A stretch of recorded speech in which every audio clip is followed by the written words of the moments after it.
Bienvenido al Cine Universal Cinema Urban, un lugar donde podrás conocer un nuevo punto de vista. Tome asiento que las luces están a punto de apagarse. Empieza la proyección de Cinema Urban.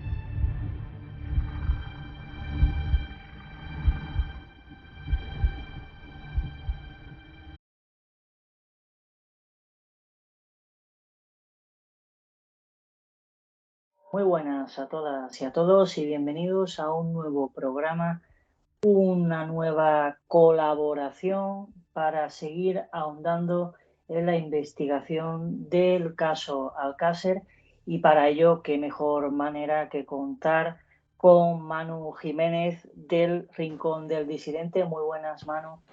Hola Javier, buenas de nuevo. Un auténtico placer estar por segunda vez en tu programa.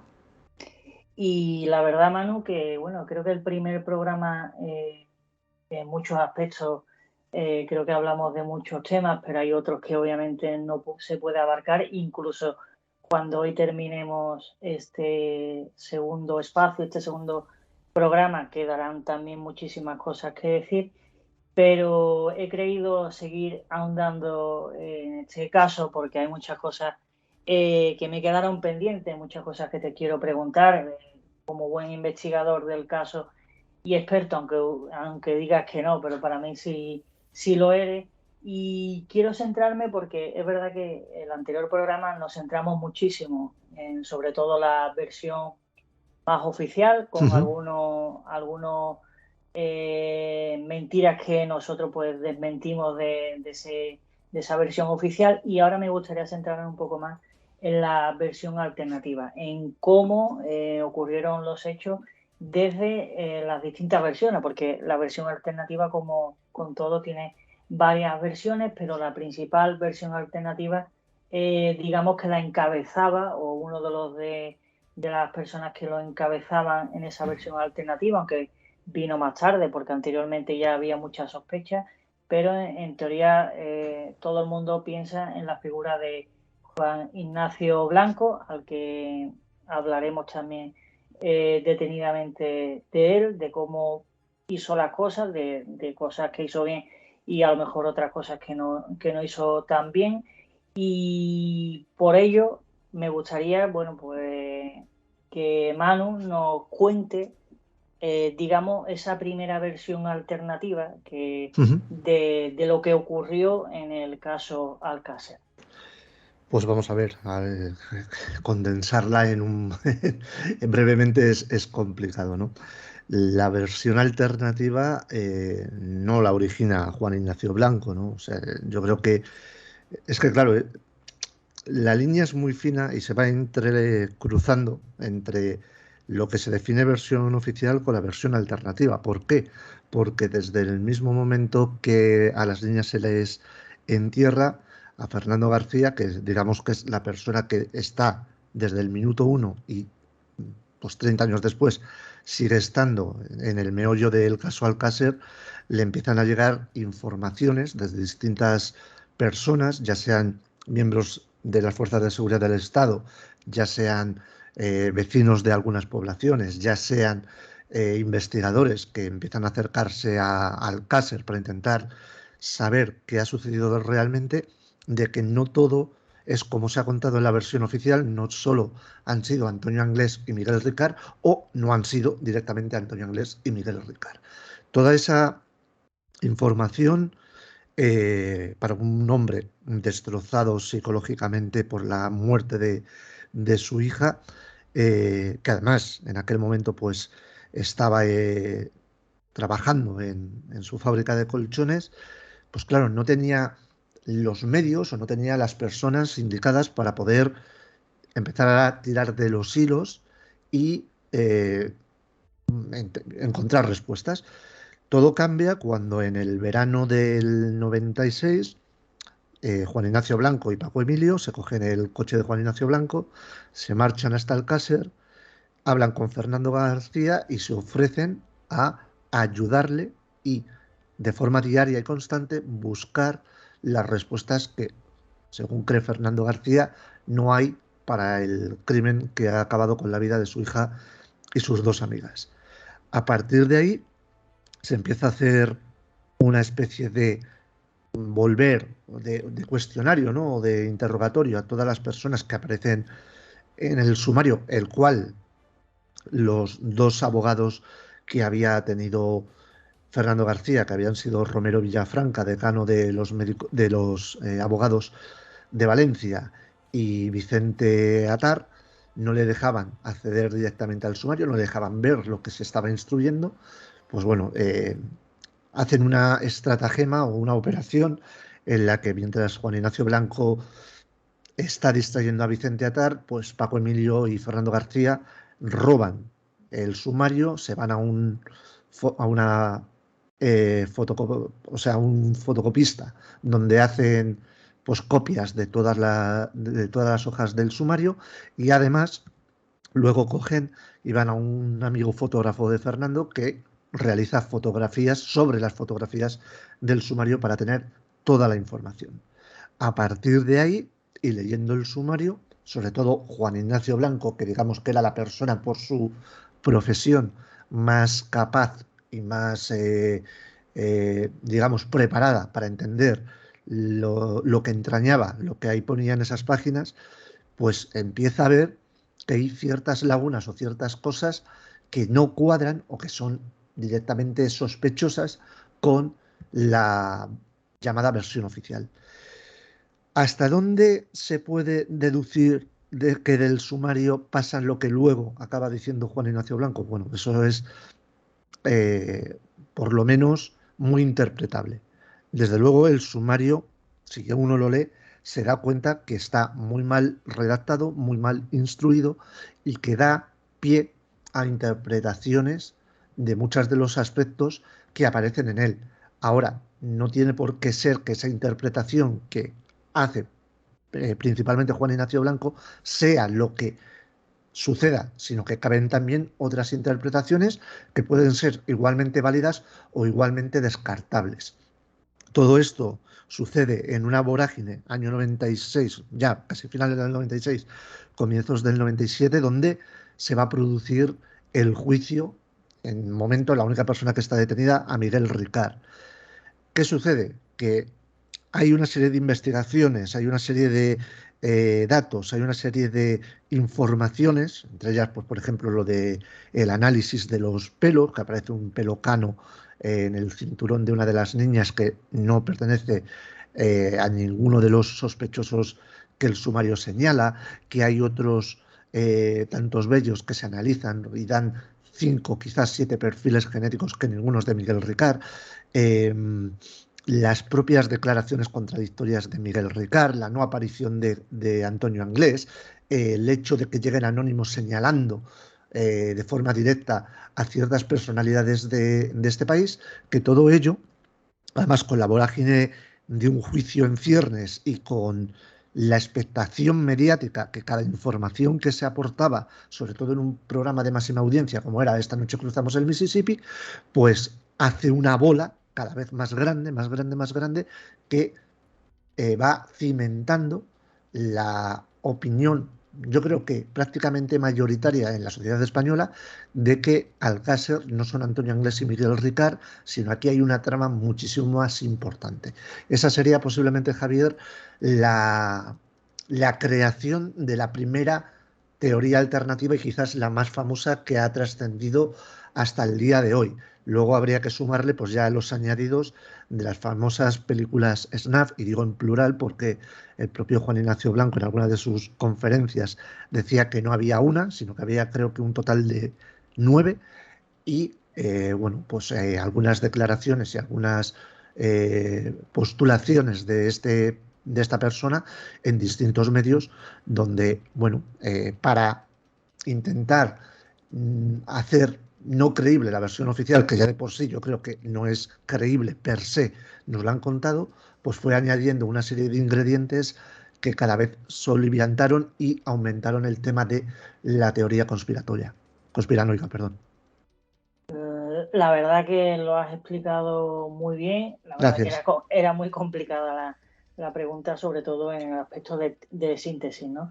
Sí, Y ahora que has tocado la parte de Snap Movie, hay que recordar que sí que es verdad que el caso Alcácer es un caso que está en el imaginario colectivo de todos los españoles desde siempre, ¿no? Incluso de las generaciones más venideras como las generaciones anteriores y que es verdad que una inmensa mayoría de la gente, si ahora mismo le preguntáramos a la inmensa mayoría de las personas, creo que mayoritariamente ganaría el porcentaje de que la gente no se cree la versión oficial. Posiblemente. Eso no quiere decir ni mucho menos que todo lo que nos han contado desde otras versiones sea lo correcto o sea lo positivo, siempre y cuando nos aporten las pruebas necesarias, ¿no? Que por eso el caso Alcácer, pues bueno, siempre está ahí pendiente porque parece que es un caso que difícilmente, ojalá me equivoque, difícilmente se va a poder realizar y que contente a todo el mundo. Yo creo que eso prácticamente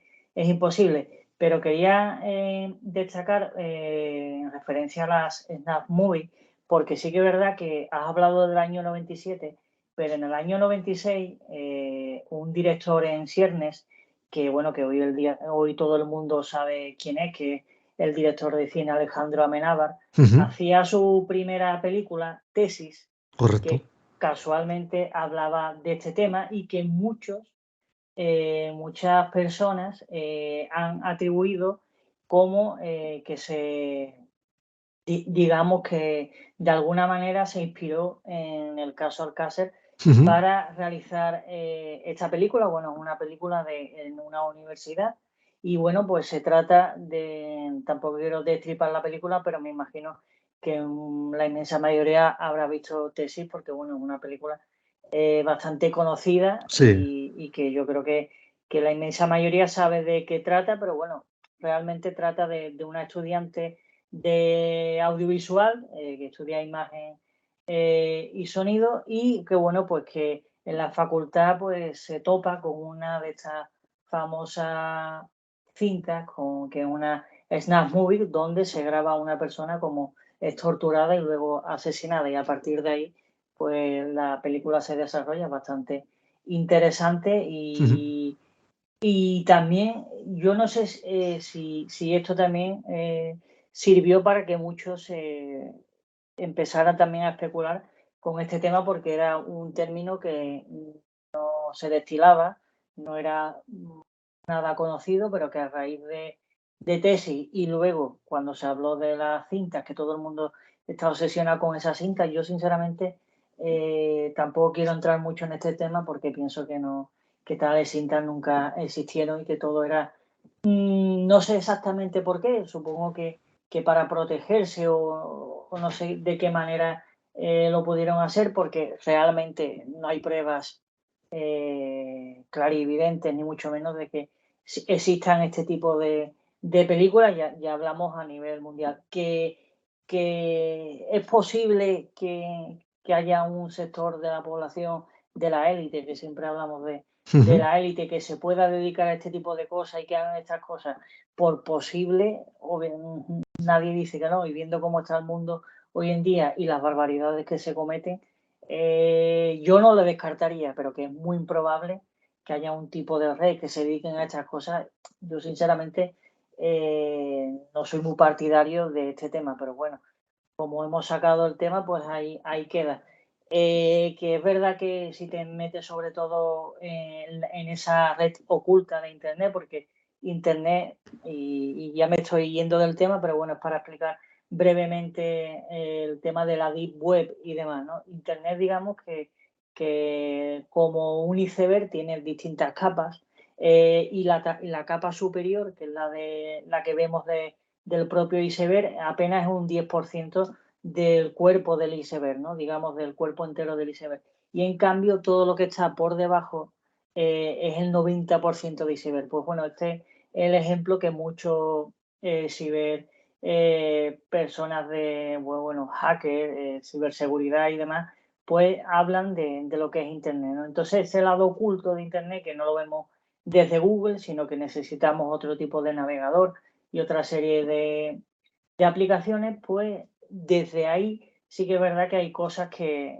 están en esa Deep Web, en esa red oculta, que bueno, ahí hablamos de mercados de drogas, hablamos de pornografía infantil, por desgracia, hablamos de muchísimas cosas de armamento, de compra de armas, hablamos de un montón de cosas que son ilegales y están dentro de ese espacio, ¿no? Que la verdad que es bastante grande y es difícil acceder. Y por cierto, también digo que acceder a ese espacio, dependiendo de en qué página te metas, aunque tú no sepas a dónde te va a llevar esa otra puerta, es delito el hecho solo de ver un vídeo o prohibido, y ya sabemos qué tipo de vídeo podemos encontrar.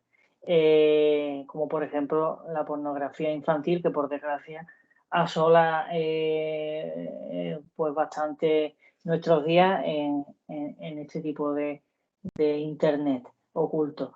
Y en ese sentido es verdad que puede que haya pues algunas grabaciones que a veces se cuelan por internet, son grabaciones a lo mejor de accidentes de trabajo, sobre todo de cámaras de seguridad de accidentes de trabajo, donde por desgracia muere la persona en cuestión, el propio trabajador, o vemos también algunas ejecuciones pues bueno, de Asia Oriental, donde bueno, pues graban esa filmación.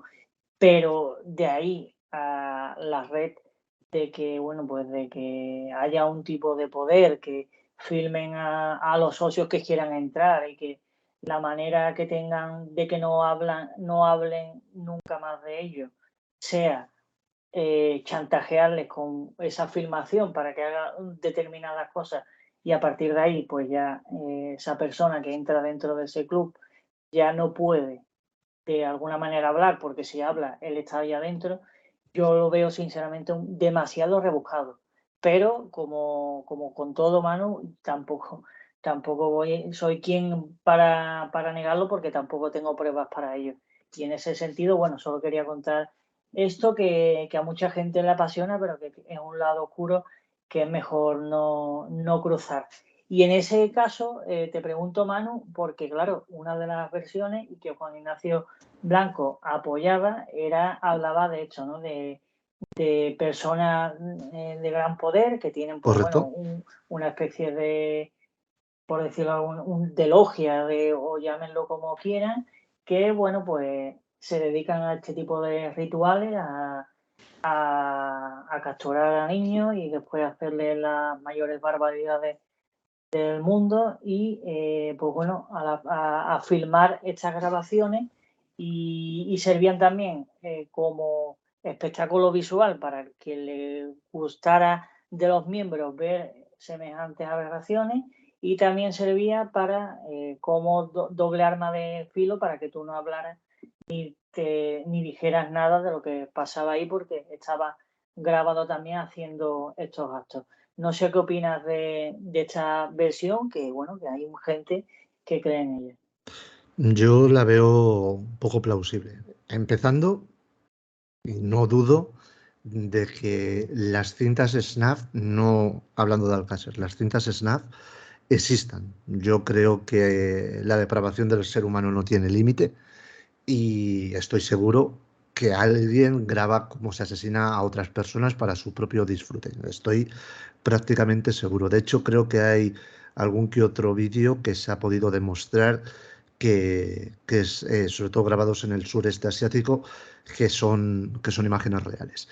Dicho todo esto, es muy importante el contexto y ahí es muy importante el momento en el que aparece. Tú hablas de la película Tesis, pero hay dos casos internacionales que creo que son importantes recordar. Yo los traté en el Rincón del Disidente, como es el del monstruo de Florencia y es Los hijos de Sam o el hijo de Sam, David Berkowitz, que suceden en paralelo las investigaciones o los juicios al crimen de Alcácer. Y curiosamente, si tú analizas esos dos casos, ves que es Juan Ignacio Blanco y no otra persona, no es Fernando García, no es Paco Emilio, no son otros investigadores que estuviesen echándoles una mano, es Juan Ignacio Blanco quien coge ciertos elementos de un caso y ciertos elementos de otro y los incluye dentro de el caso Alcácer.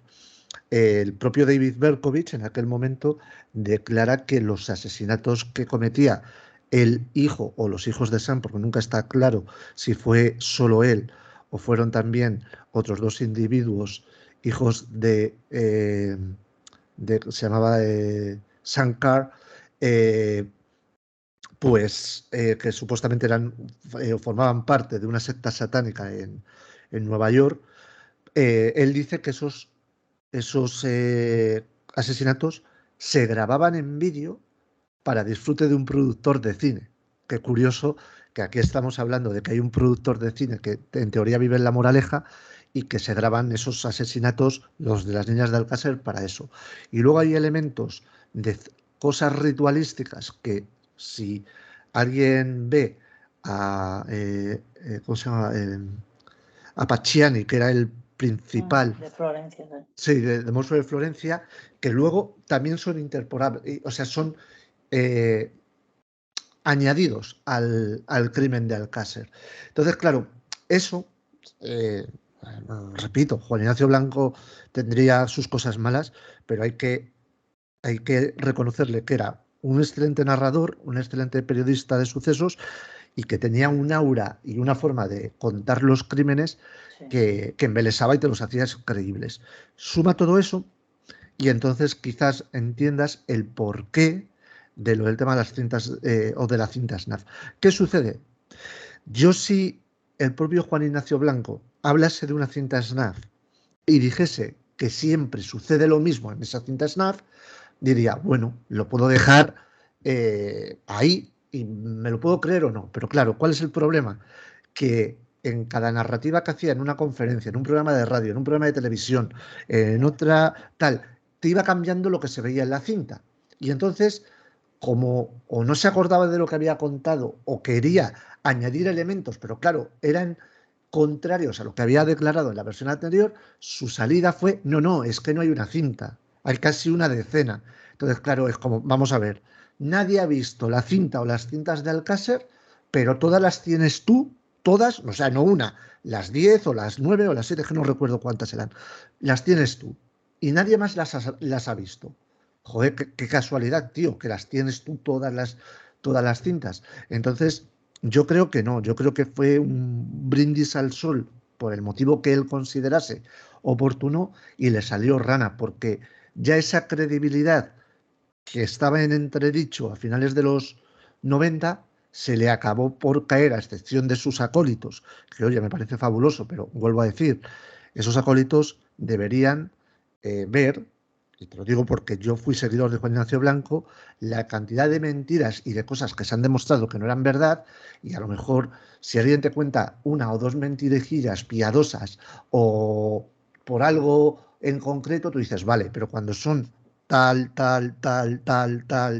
y tal, oye, a lo mejor es que lo que son dos o tres de 100 son la verdad y el otro 98 son mentiras. Entonces, cintas SNAF en el caso Alcácer, yo no creo que haya cintas SNAF, independientemente de que fuese el Antonio Anglés y Miguel Ricard o de que fuese alguien de poder que participase. Yo no creo que haya cintas SNAF en el crimen de Alcácer. Sí, es que hablamos también es verdad que Juan Ignacio Blanco, otra cosa no, pero como comunicador, pues la verdad que era Soberbio. bastante, exacto, era soberbio y tenía una forma de hablar, de contar los hechos y demás, que es verdad que una credibilidad pasmosa, ¿no? Hoy en día no lo vemos en televisión ese tipo de credibilidad y a lo mejor en ese aspecto jugó un poco con esa credibilidad para contar y para ir sumando contenido que al final, pues bueno, yo creo que se le echó encima.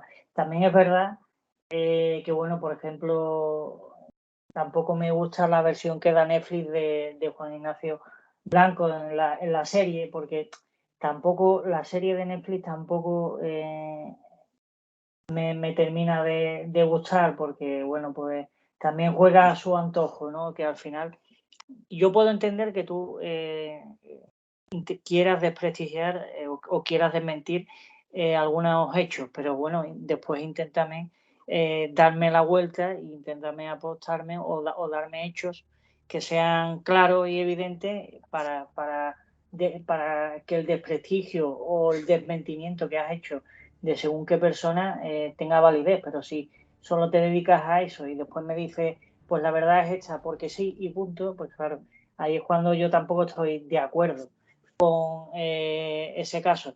Y al hilo de todo este movimiento audiovisual, te quería preguntar, Manu, porque hace poco se estrenó también otra película que creo que pudiste entrevistar al director, Se llama la Romero. película 75 días, y como bueno, estamos también hablando de este tema audiovisual, me gustaría que nos contaras un poco, obviamente sin contar la película en sí, ¿qué te pareció la película 75 días? Que bueno, que se estrenó en muy pocos cines, por desgracia, y que no sabemos todavía si se va a poder, cuándo se va a poder ver, por ejemplo, en alguna plataforma o comprar en versión física. Sí, déjame un pequeño inciso, Sí, Javier, sí. sobre lo que decías del documental de Netflix. A mí no me gustó cómo retratan a Juan Ignacio, no me gustó cómo retratan a Fernando García No, y bueno, lo sobre de Fernando García y es una vergüenza es y lo sí, digo sí, así. sí, sí. Lo digo así de claro. Pero sobre todo no me gusta porque no son sinceros. Ellos tienen Mm. toda la información y hacen un relato sesgado y interesado del crimen de Alcácer. No, no, oiga, cuente todo, o sea, cuente todo. Ustedes dicen que Fernando García se enriqueció y que montó una fundación que nunca se montó, pero bueno, para enriquecerse con el sufrimiento y el asesinato de su hija y de las otras dos niñas, que la fiscalía le denunció y tal, muy bien, sí, pero también saben que hubo un juicio y en ese juicio a Fernando García lo absuelven porque no hay nada que diga que se ha enriquecido de forma ilícita ni nada por el estilo. Eso no lo cuentan. Cuentan muchas, o sea, a mí, por ejemplo, Fernando me contaba que lo estuvieron grabando 3 días seguidos, Sí, sí. prácticamente 12 horas. Pero claro, solo han cogido la parte que les interesaba. Yo sé que a Javier Martínez, el periodista de las provincias, lo grabaron. Javier Martínez sale 10 segundos cuando hacen la reconstrucción del tema de la fosa y ya está. Curioso, ¿no? Que a Javier Martínez lo quiten y sin embargo le den mucha preponderancia a las periodistas del Levante cuando el periódico que más y mejor informó local de Valencia o provincial de Valencia fue Las Provincias. Por cierto, no hablan de que el Levante da una noticia de que ha aparecido un papelito en la mano de una de las niñas donde están el nombre de los 5 asesinos y que se detiene gente en Silla y en Alberic. Eso no aparece, no le preguntan a las periodistas de las provincias, oiga, ustedes dijeron eso, que esto que puede ser hasta interpretado como una versión conspiranoica y no hay una fe de ratas. Entonces, ¿en qué se basaban? Porque están diciendo que sus fuentes son fuentes de la investigación, que son fuentes policiales de la investigación. Pero esas partes no. El relato del documental de Netflix es muy sesgado y es muy, creo, malintencionado.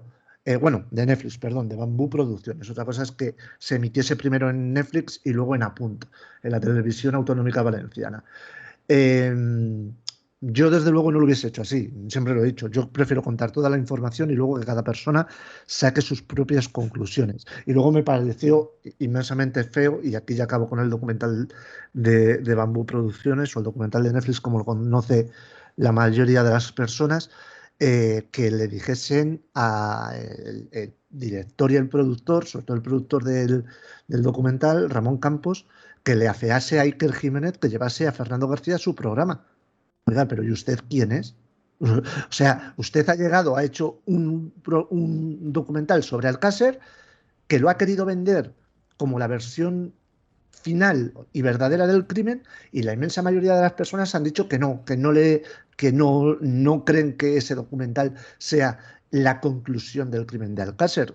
Cada persona a día de hoy todavía somos soberanos y tenemos nuestra opinión libre. Entonces, si Iker Jiménez le sale de sus santos bemoles llevar a Fernando García a su programa, pues usted no es nadie para decir lo contrario.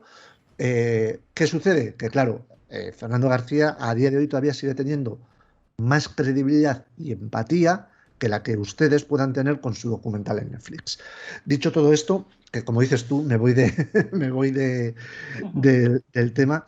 La película de 75 días, nosotros, además en un pase privado que tuvimos con Mar Romero, estuvo también Fernando García, estuvo Paco Emilio, estuvo Félix Ríos, la vimos prácticamente en un preestreno único para nosotros. Yo no he visto la versión final, sé que Marc me comentó que había en su momento retocado algunas escenas pues, para que tuviese quizás un poquito más de acción y menos drama o algo así le quise entender. Pero bueno, yo la película que vi en su momento me pareció una película interesante. A mí, contando que es una ópera prima, que es una película que se hizo con los medios que había, que ya sabes que sobre todo el cine independiente no goza de un gran presupuesto, pues me pareció que estuvo muy bien recreada en aspectos como vestuario, aspectos como las ubicaciones, el tema del mobiliario, muy cuidada en muchos aspectos. Me gustó especialmente la labor de Jonás Torres y de John Manresa haciendo de Miguel Ricard y de Antonio Anglés. Eh, en general, a ver, es la versión de un director sobre el crimen de Alcácer, que nadie piense que lo que se muestra en la película es la verdad del crimen de Alcácer, ¿no? Es en base a lo que ese director haya podido investigar, los años que haya estado investigando, pues su visión sobre el crimen de Alcácer. No pretende ser lo que pretendía ser el documental de Netflix. Esta es la verdad del caso Alcácer y punto. No, esta es, según lo que yo he podido investigar y según lo que yo creo que pasó en Alcácer, es mi narración en una película de ficción basada en hechos reales. Película de ficción porque ni siquiera las niñas se llaman Miriam Antoñí de Siré, ni los padres se llaman Fernando García y Matilde Iborra, etcétera, etcétera. Es una película basada en el crimen de Alcácer. Entonces, bueno, a mí me parece que es una película muy digna. Me gustaría que ya después del tiempo que ha salido, o sea, que ha pasado, pues que hubiese sido anunciada o en alguna plataforma tipo Netflix, Amazon, HBO, o por lo menos que se hubiese anunciado en DVD y en Blu-ray. O sea, a mí me gustaría saberlo. No he hablado con Marc al respecto de eso, pero bueno, imagino que estará en negociaciones y en algún momento sabremos algo más de la película de 75 días. Sí, sobre todo para que la vea mucha gente que claro, es que es lo que decimos, el cine independiente pues no se puede estrenar, tiene un presupuesto justo, no se puede estrenar en todas las salas ni mucho menos y bueno, pues esperemos que en algún momento, si no ya a lo mejor este año no, pero ya el año que viene pues la podamos ver de nuevo en alguna plataforma. Ojalá. Vamos a irnos, porque claro, es verdad que hemos puesto en contexto un poco todo lo que ha ocurrido. Nos hemos ido a la parte más audiovisual con algunos productos del caso Alcácer y hemos hablado también de Juan Ignacio Blanco, sus pros y sus contras, porque creo que también es lícito, ¿no? Hablar tanto la parte positiva como la parte negativa, que creo que lo hemos hecho sin irnos por los cerros de Úbeda. Me gustaría, Manu, de la versión alternativa, para que la gente diga, no, es que solo es la versión alternativa y la versión alternativa, como todo, tiene también sus fallos. Uno de ellos, de esas versiones alternativas, y me gustaría aclarar y sobre todo que nos dijeras, Manu, y de alguna forma pues proteger a las niñas en el sentido de que bueno de que no iban a color, sino que sabían dónde iban, y me gustaría, Manu, que nos contaras un poco, según tus investigaciones, si esto de verdad es plausible o nada que ver. ¿El qué en concreto, Javier? Sobre todo que las tres niñas ¿Sí? sabían dónde iban y no era precisamente a color. No creo que las niñas supiesen dónde iban. De hecho, yo creo que lo hablamos la otra vez. Las niñas el viernes perdón, el jueves, cuando Tony hace la llamada a la radio para pedir una canción, el Mayurton de Peter Sillis, no saben qué plan van a hacer. Ellas van a los recreativos ZAS más o menos a primera hora de la tarde, antes de ir a visitar a Esther. Yo creo que ahí se dan cuenta que se van a quedar solas en el pueblo, porque todos los chavales van a ir a la fiesta de color, visitan a Esther y allí deciden que van a ir a la fiesta de color. A Esther le comunican que va a ir a la fiesta de color, llaman a casa de Fernando para decirle a Matilde que a ver si Fernando las puede acercar a color y yo creo que ya salen de casa de Esther o donde realicen la llamada con la intención de ir a color. Quizás en ese momento están frustradas, vale, pues mi padre no nos lleva, pues nos vamos a tener que ir a casa y aparece alguien que les abre la posibilidad o se ofrece a llevarlas a color. Pero repito, o sea, para la gente que dice, no, es que se inventó lo de color para salvar el honor de las niñas. No, no, vamos a ver, que Fernando García, cuando las niñas no aparecen a la hora que tienen que aparecer, cuando se empiezan a cruzar llamadas entre las casas y ven que ninguna de las tres ha llegado, se coge el coche, malo, enfermo, con fiebre, y se va hasta Color. Lo primero que hace es ir hasta Color. No creo yo que en ese momento entre comillas, ¿no? La maquiavélica mente de Fernando García ya esté confabulando dónde o qué puedo hacer para que decir que las niñas iban a color cuando sabía que no es verdad. Es más, ya no veo la unión entre que Fernando García confabule eso y al mismo tiempo Esther también deduzca que tiene que decir que las niñas iban a color para salvaguardar ese secreto que Esther no sabía. No, yo personalmente, Javi, creo que las niñas querían ir a color, que se frustran o se pueden sentir pues desanimadas cuando se dan cuenta que no van a llegar y que de repente aparece alguien que se ofrece a llevarlas a color. Pero eso de que las niñas sabían que iban a ir a otra cosa, como se ha dicho, a una fiesta o a un algo donde había otras personas, yo creo que no. Las niñas montan en un vehículo que ellas creen que les va a llevar a color y acaban no yendo a color. Pues yo también lo creo, o sea, yo también lo creo en ese sentido y claro, siempre nos quedará quién era ese enlace, ¿no? ¿Quién es ese enlace? Porque sí que es cierto que yo, por ejemplo, los testigos no me los termino de creer, la pareja, ¿no? Que después ya no fue pareja en el juicio, no me los termino de creer, pero bueno, eso ya también son las percepciones de cada uno y tampoco nos va a llevar a gran puerto, ¿no? Porque a veces nos centramos en determinados detalles y temas que a lo mejor no son importantes, pero yo creo que esta parte que vamos a dar ahora creo que es bastante importante o por lo menos yo le doy bastante importancia y es cuando detienen a Miguel Ricard, ¿no? Detienen a Miguel Ricard, lo detienen por casualidad, digamos, ¿no? ¿Y por qué lo detienen a Miguel Ricard y cuál es el contexto? Vamos a ver, a Miguel Ricard lo detienen, o bueno, lo detienen. Miguel Bueno, Ricard, sí, que al principio no lo detienen, es claro, verdad, al claro, claro. principio con las mandarinas, ¿no? Las famosas naranjas. Eso es. Ellos van, o la Guardia Civil va a la casa de los Anglés porque se ha encontrado un parte médico roto cerca de la fosa y aparece un nombre que es el de Enrique Anglés.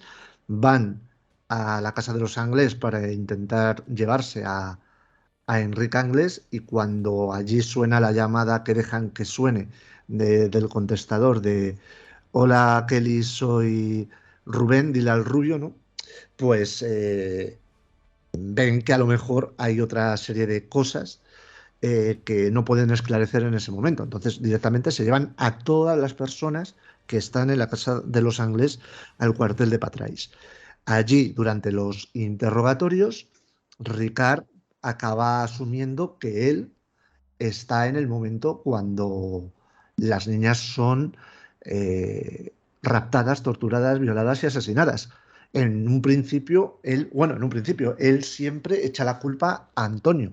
Antonio, porque yo creo que él piensa, bueno, de hecho en su primera declaración, él lo que dice, yo no he tenido nada que ver, yo estaba en prisión, pero bueno, pero Antonio Anglés podría haber sido, porque Antonio era muy malo. Entonces, claro, es un poco llamativo, ¿no?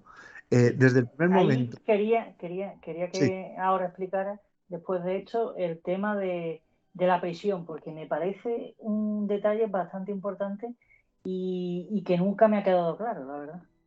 sí, claro, es que es raro. Si todo el mundo teme a Antonio Anglés, si Antonio Anglés es tan malo, si Antonio Anglés es un demonio, y vete tú a saber si Antonio Anglés vas a volver a coincidir con él en una prisión o Exacto. donde sea, leche, yo no cogería y le echaría las culpas, ¿no? Pero es que O toda la familia, porque Kelly también todos, lo dice. todos. Claro, la única opción es, o sabes que está muerto, cosa que yo no pensaba que fuese así, o lo que quieras es que la Guardia Civil o la policía de aquella época, que ya sabemos que no era precisamente la mayor garante de los derechos humanos respecto a los posibles criminales, pues primero disparasen y luego preguntasen. Entonces, yo creo, además, un crimen que es muy importante y no hay que olvidar, un crimen que durante 75 días había tenido a todo el país pegado a televisión, radio y periódicos, y que además la inmensa mayoría de las personas de este país pues tenían una sinergia con esos padres y con esas niñas que pensaban o se las sentían como si fuesen sus hijas, sus hermanas, sus sobrinas o sus nietas. Entonces, si alguien dice, ha sido Antonio Anglés, independientemente de que sea o no sea, yo tengo seguro que ese sujeto, que desde luego no con esto quiero que la gente piense que Antonio Anglés era una hermanita de la caridad, que no, era un malaje y un criminal. Pero otra cosa sería discernir si era el asesino de las niñas de Alcácer. Pero vamos, yo tengo claro que la policía o la Guardia Civil, si ven a Anglés y si supuestamente llevaba esa pistola que decían blandiendo, primero disparasen y luego preguntasen. Entonces, yo creo que la culpa de Antonio Anglés, yo creo que todo el mundo la tiene muy clara. Hay que culpabilizar a este para que lo quiten de en medio, porque nuestra vida va a ser muchísimo mejor sin Anglés que con Anglés. Una de las cosas que quizás no pasan, o que pasan, mejor dicho, bastante desapercibidas de Anglés, es que todas las personas que le conocen es que dicen que era una persona altamente vengativa. Entonces, si Anglés hubiese sobrevivido y Anglés no hubiese sido cogido, yo tengo por seguro que Anglés hubiese vuelto después de que le vendieron su propia familia y su compañero de fechorías, Miguel Ricard, ya hubiese vuelto a, a quitarles del medio por semejante traición. Claro, pero es que, y hay que recalcar que la única prueba que tenemos de que Antonio Anglés fue uno de los asesinos es la confesión Sí, sí, de Miguel Ricard. Es que no hay más, es que no hay nada más que a Miguel Ricard. Por eso decimos claro, es que cuando en un caso de esta magnitud no tenemos al principal culpable y no tenemos pruebas fehacientes, ¿cómo va a estar cerrado el caso? Es que es imposible. Es que ya es por, no sé, es que no puede ser que la única confesión de una persona que miente más que habla, por cierto, porque Miguel Ricard, si a todo el mundo está de acuerdo, una de sus principales características es la mentira, ¿no? Es que mentía muchísimo.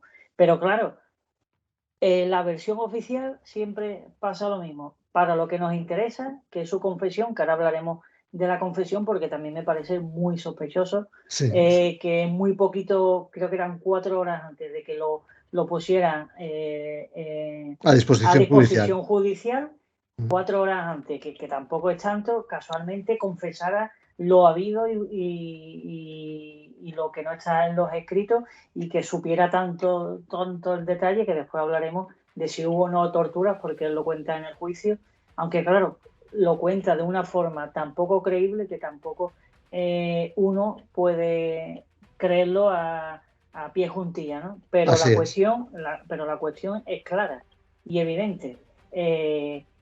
Miguel Ricard, aparte de ser una persona mentirosa, lo cogen de forma desprevenida y lo llevan a disposición para interrogarlo al principio.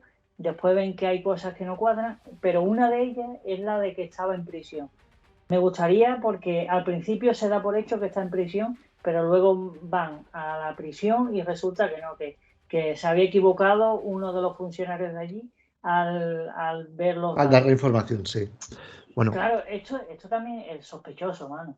sí, sí, es sospechoso, pero a ver, hay que intentar ponerse en la época, ¿no? Mientras en otros países como Inglaterra o en Estados Unidos la inmensa mayoría de la información que había era información ya en prisiones, me refiero a tema de funcionariado, administraciones, etcétera, ya estaba informatizado. Aquí no. Aquí se cogía un cuadernillo y se ponía, ¿no? Y es plausible que el personaje al que le llamasen mirase por el cuadernillo, se equivocase de día y dijese, ah, sí, sí, estaba en prisión, ¿vale? Es hasta cierto punto raro, es hasta cierto punto raro que ese comandante de la Guardia Civil o ese miembro de la Guardia Civil llegase y dijese, pues yo no me lo creo y me voy a la prisión y voy a corroborarlo. Vale. Eso es lo que denota el hecho de que Miguel Ricard pase de investigado a sospechoso, porque si eso no sucede, le sale bien la estratagema o la declaración a Miguel Ricard. Ahora, que Miguel Ricard te mienta en eso implica, como dice algún miembro de la Guardia Civil en el documental de Netflix, como mienten en eso, pues ya sabemos que está mintiendo en todo. Bueno, es una afirmación un tanto aventurada a mi forma de ver. Ahora, yo tengo claro que a Miguel Ricard desde la primera declaración que hace a la siguiente, no lo pasa como si estuviese en un resort de las Bahamas. No puedo asegurar que a Miguel Ricard le calentasen, pero tampoco sería un imposible. Ahí tenemos el caso del Nani, ¿no? O sea que, eh, o del crimen de Cuenca, o sea, eh, O lo de Almería, ¿no? Creo que sí, también es sí, otro. sí, sí, sí. O sea, que vamos, que plausible que a Ricard le pusiesen fino filipino, pues yo no te digo yo, no te digo yo que no. Ahora, repito, yo creo que Miguel Ricard, por las personas que he podido hablar que lo han conocido, era un sujeto bastante soberbio y que se creía más listo que los demás y no calculó bien su coartada y sus declaraciones. Yo creo que Ricard cogió y dijo, bueno, yo voy a llegar aquí, voy a culpar a Inglés, contra mí no tienen nada, que realmente contra él no tienen nada, a excepción de su declaración autoinculpatoria, y fuera. Y aquí, igual que han salido Kelly, ha salido el novio o la pareja de Kelly en aquella época, ha salido Enrique, pues yo mañana estoy saliendo y Santas Pascuas. Pues por lo que sea, Ricard metió la pata, fue desobrado, le pusieron fino y al final, pues mira, se comió la condena del caso Alcácer. Y se la comió sin pruebas, salvo su propia confesión. O sea que también, yo también, es verdad que había que buscar un culpable rápido, que había que buscar y cerrar rápido el caso porque se le había desbordado de tal forma. Pero claro, ya vemos esa incoherencia, ¿no? Ya vemos que resulta que hay que comprobar realmente si estaba o no en prisión. Que cuando quedan muy pocas horas para disposición judicial, justo en ese instante, confiesa. Claro, aquí la versión alternativa, pues hay varias versiones. Una de ellas es, por ejemplo, eso pues, que lo amenazan, lo torturan y demás, y que bueno, pues que le prometen, digamos, que su familia va a estar bien y demás, y a cambio, pues que él tiene que entrar en la cárcel, que en la cárcel no le va a pasar nada. ¿Qué Así opinas es. de esta versión? A ver, es que no hay nada que demuestre que esa versión es verdad. Y más de una persona que ha ido diciendo primero que fue Antonio Anglés, luego que estuvo Mauricio, luego que hubo un tercero. Curiosamente, hay que recordar que Miguel Ricard, hasta que Fernando García y Juan Ignacio Blanco no ponen encima de la mesa su teoría de, digamos, alternativa, él nunca habla de que es que aquí haya otras personas, de que él es un cabeza de turco, porque aquí hay una confabulación judeo-masónica de gente poderosa que le han dicho que tal. Él jamás, en ninguna de sus declaraciones, jamás de los jamases, hace esa afirmación. Las empieza a hacer cuando ve en televisión lo que están intentando exponer Fernando García y Juan Ignacio Blanco en los programas del Mississippi a fechas previas del juicio. Entonces, eso a mí también me hace pensar que Ricard, pues quizás no es tan santo como la gente quiere pensar. Y repito, yo creo que Ricard estuvo poco fino a la hora de jugar sus cartas. Muchas veces el silencio es la mejor baza. Lo que pasa es que el sujeto en sí se le nota, como se dice vulgarmente, que es un bocazas y por la boca muere el pez.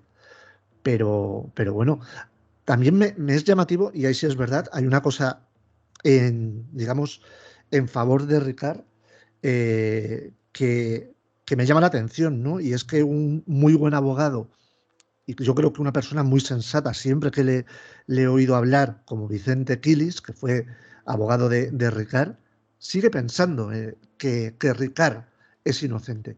Y sigue pensando que hay cosas raras porque a él lo echan fuera del proceso. Esa es la Claro, pregunta que te quería hacer, ese cambio de abogado, ¿no? claro, ahí, qué curioso, que el abogado que cree que la inocencia de Miguel Ricard, que sale públicamente a decir que Miguel Ricard es inocente y que además eh, iba a hacer un escrito para que le hiciesen las pruebas pertinentes, para que hubiese un jurado popular, para etcétera, etcétera, etcétera, lo quitan de en medio y además lo más curioso, porque el más curioso es que los que se presentan como nuevos abogados de Miguel Ricard diciendo que Vicente Quilis lo ha vendido, que lo va a traicionar, una vez que tienen acceso al sumario y se lo ven de pe a pa, dejan el caso, abandonan a Miguel Ricard.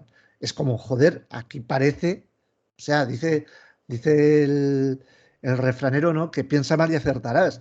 Pues parece que alguien tenía un interés particular en saber por dónde iban las diligencias del sumario, las investigaciones, y una vez que vieron que quizás no había nada sospechoso, no había nada que a ciertas personas le pudiesen, digamos, inculpar, pues dijeron, hasta aquí te quedas, Miguelito, y nosotros nos vamos por donde te has ido. Y ahí luego pues entró de abogado Manuel Almansa, un excelente abogado, ya muy mayor, que de hecho lo pasó realmente mal en el proceso del juicio. Y claro, pues no es lo mismo cuando tienes a alguien al 100% que cuando tienes a una persona que por muy buena que sea desempeñando su opinión, quizás no puede ejercer bien su labor pues por temas de edad o de salud. Yo creo que si Vicente Quilis hubiese sido su abogado, el abogado Miguel Ricard, posiblemente el resultado del juicio hubiese sido diferente. Claro, es que me acabo de acordarnos que a veces las circunstancias, el momento en el que te encuentres, lo que está a tu alrededor, pues determina mucho el resultado y por suerte o por desgracia, la justicia como término y como tal, pues no siempre es justa, ni mucho menos, y valga la redundancia, ¿no? de la justicia, pero es que en la realidad tenemos el caso más patente que ocurrió hace poco, que por cierto ha vuelto otra vez a la palestra, ¿no? Con ese nuevo documental en HBO bueno, pues de un caso que conmocionó también a todo el mundo, que al final se demostró que era otra persona, pero cuánto tiempo estuvo esa persona en la cárcel, ¿no? Cuánto tiempo fue torturada y fue vilipendiada sin pruebas algunas de esa acusación. Y claro, es que es un tema que la verdad que es bastante fuerte, ¿no? Quiero hablar en ese sentido bueno, pues de lo que ocurrió en la provincia de Málaga y que fue un caso, no sé si te acuerdas del caso, Manu. Sí, el de Dolores Vázquez, ¿no? Sí, exacto, el de Dolores Vázquez, que aquí también se culpó, el caso de Bánicos, ¿no? Se culpó a Dolores Vázquez y en muchos aspectos se culpó y te lo dejan caber y te lo dejan entrever pues bueno, porque por su condición sexual, ¿no? Sí, En sí, muchos aspectos y vamos, lo vemos como porque mantenía cierta relación con la madre de Rocío.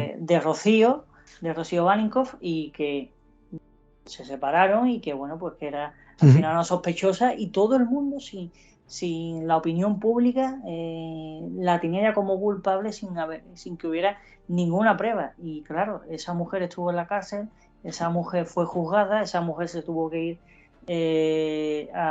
pues a vivir fuera de Málaga, se tuvo que ir de nuevo a Galicia, que creo que es de donde Correcto. era ella, y se tuvo que refugiar y su vida ya no ha sido la misma, porque No, es no, que claro. lo que le pasó a esa mujer, pues es una de las mayores injusticias del mundo. Por lo tanto, aquí solo intento demostrar que tanto si es verdad o es mentira lo que cuenta Miguel Ricard, si no hay pruebas valedoras, yo sinceramente con una confesión que después la cambia 400.000 veces, una persona que tampoco es creíble en muchos aspectos y que realmente no fue juzgado como el principal valedor del delito, sino que como cooperante, yo no sé si lo hubiera juzgado como culpable. Otra cosa es que piense que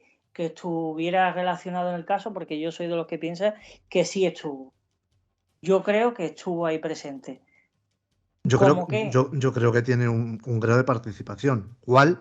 Es otra cosa, pero Claro, es que como tú bien dices, no hay nada que le ponga en la escena del crimen a excepción de su propia declaración. Bueno, vale. Volvemos a lo mismo. Lo has explicado perfectamente, Javi. El tema de Rocío, o sea, perdón, de Dolores Vázquez con el caso de Rocío Baninkoff. Pues bueno, sí, claro. Ahí la UCO la plantó como culpable, el juez la plantó como culpable, todo el mundo como culpable. Y luego resulta que no había nada. Y esa mujer nadie la ha restituido, nadie le ha pedido perdón, no se la ha indemnizado ni nada por el estilo. ¿Queremos decir con esto que sea o que es lo que sucedió con Miguel Ricard? No necesariamente, pero esa ventana queda abierta. Naturalmente que queda abierta, claro. claro, yo era, claro, exactamente, lo has explicado perfectamente. Yo quería no poner un ejemplo igual, pero sí decir que, bueno, que a veces la justicia también se equivoca y que pues, te puede arruinar la vida, como le pasó a esta mujer cuando el culpable era Tony King, que ya venía que eso es otra, Esa es otra. que vino ya habiendo sido asesino en serie en Inglaterra, se pudo entrar en España como Pedro por su casa, con perdón por la expresión, pero es la realidad, y aquí que volvió a asesinar porque antes de Rocío Bánico ya, por desgracia, mató a otra de sus víctimas y claro, es que al final volvemos al punto en cuestión, ¿no? Bueno, que a veces la justicia y a veces las investigaciones pues también fallan y que lo que diga la opinión pública, por mucho que diga que la versión alternativa es la verdadera y la versión oficial es la correcta, desde mi punto de vista, y sé que Manu, tú también obviamente lo haces, intenta siempre estudiar todos los casos, Claro. intentar todas las versiones y que todo tiene sus puntos flacos, y lo estamos viendo también en la versión alternativa, como que también hay muchas ilusiones que realmente no son como de verdad sucedieron. Otro de los temas también importantes, y seguimos ya con esta versión alternativa, y también, bueno, como siempre, pues intentando seguir una cronología de la versión oficial. Otro de los temas que me llaman bastante la atención es el aspecto de Antonio Anglés y su familia, ¿no? Me gustaría un poco, porque se habla poco de ello, pero se supone que Miguel Ricard no era amigo de Antonio Anglés, sino que Miguel Ricard era amigo de Roberto. Entonces, me gustaría un poco que nos hiciera una radiografía, si lo ves bien, de un poco de la familia Anglés, y si tú piensas, desde tu punto de vista de tus investigaciones, si alguno de ellos estuvo también relacionado en este caso.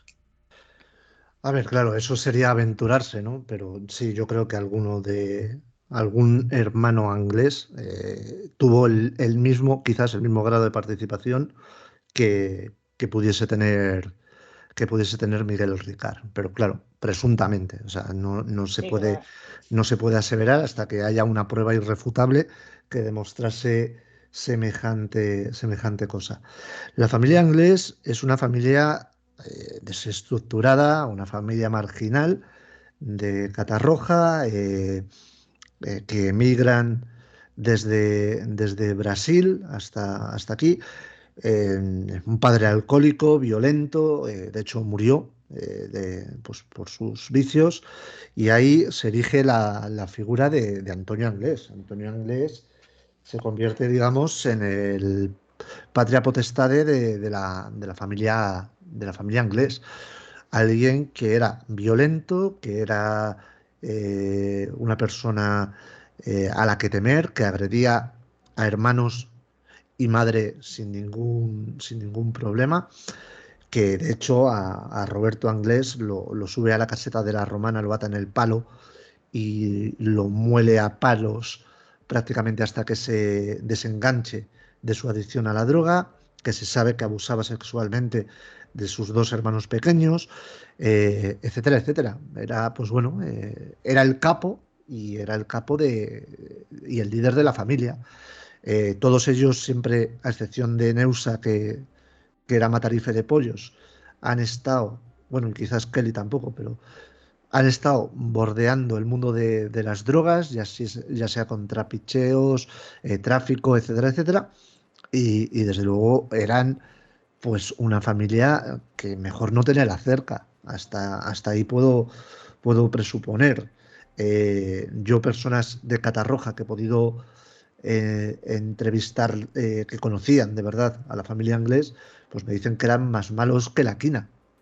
Bueno, a nadie hay que olvidarle lo que hizo Antonio Anglés a Nuria Pera en la antigua casa en la calle Colón, pero tampoco sabemos más de otras cosas que pudiesen hacer o no pudiesen dejar hecha esa familia. Es una de las familias marcadas del crimen Alcácer, en este caso de forma netamente negativa. Uno de sus miembros, el menor, Carlos, está cumpliendo condena por temas y por acciones que obviamente pues, estaban en contra de lo que se puede definir la ley, y todos han andado más o menos siempre bordeando el tema delincuencial.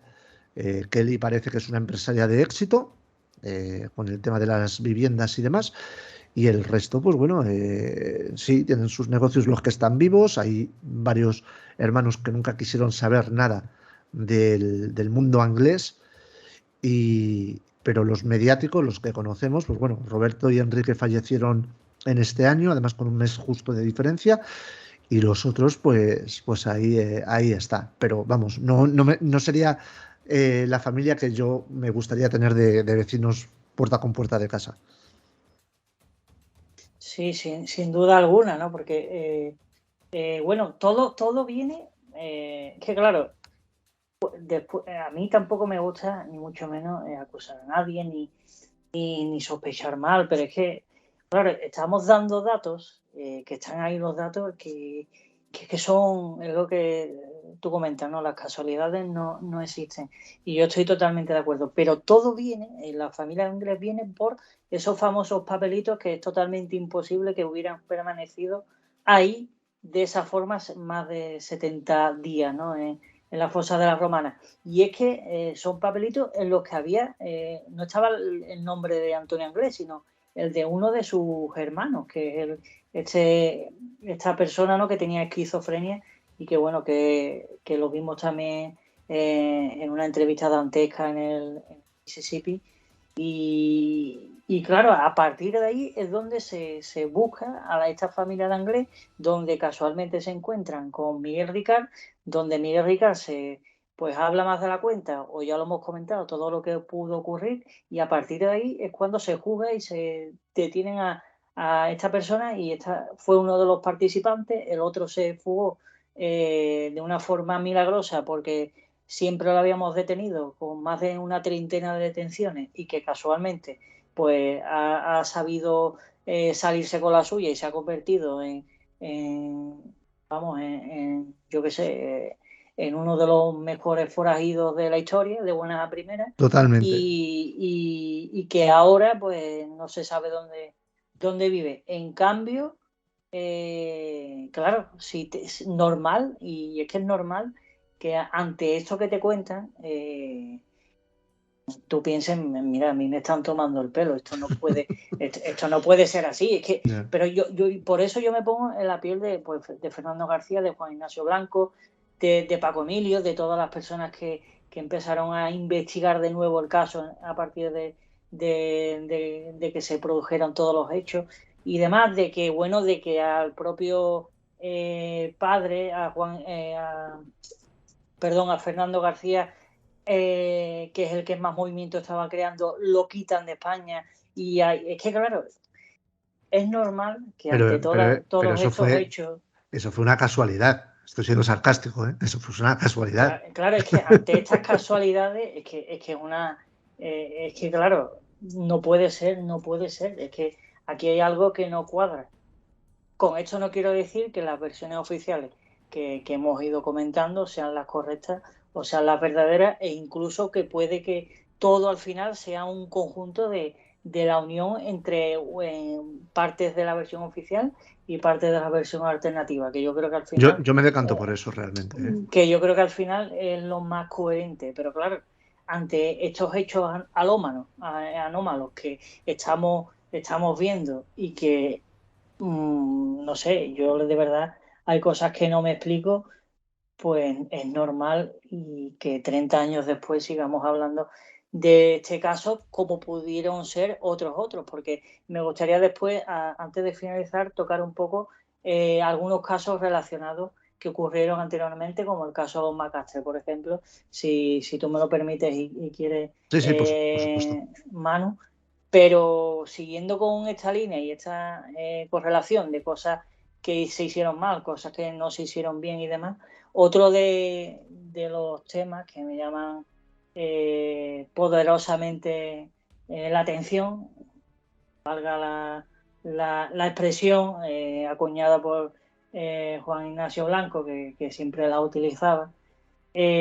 Otro de los temas que a mí también me chirrían muchísimo es cómo pueden dar sentencia y juzgar solo a Antonio Anglés, perdón, a Miguel Ricard, porque Antonio Anglés no lo han podido capturar nunca, y dejar abierta la puerta de que a lo mejor pudiera haber más personas y quedarse tan tranquilos. Yo esto tampoco lo he llegado nunca a entender.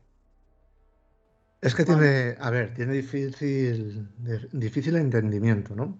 Bueno, a ver, no es difícil entendimiento. Yo creo que en el juicio, y gracias a la labor de los abogados de Fernando García, quedó demostrado, independientemente de quién sean, pero quedó demostrado que había participado más personas en el juicio. Lo que hay que entender es que ese juicio que se hace es en base a las dos personas que se presupone que se sabe con certeza, según la declaración de Miguel Ricard, que participan en el crimen. Miguel Ricard y Antonio Anglés. Claro, Antonio Anglés estamos en un momento en el que, por mucho que haya medios que se empeñen, llamándole asesino, en el que no está juzgado. Antonio Anglés es presunto asesino. Y vuelvo a decir lo mismo. En España impera un derecho constitucional que es la presunción de inocencia, que para que lo entiendan estos medios tan masivos y que se les llena la boca con la verdad siempre, la presunción de inocencia dice que cualquier sujeto en este país es inocente hasta que se le demuestre lo contrario.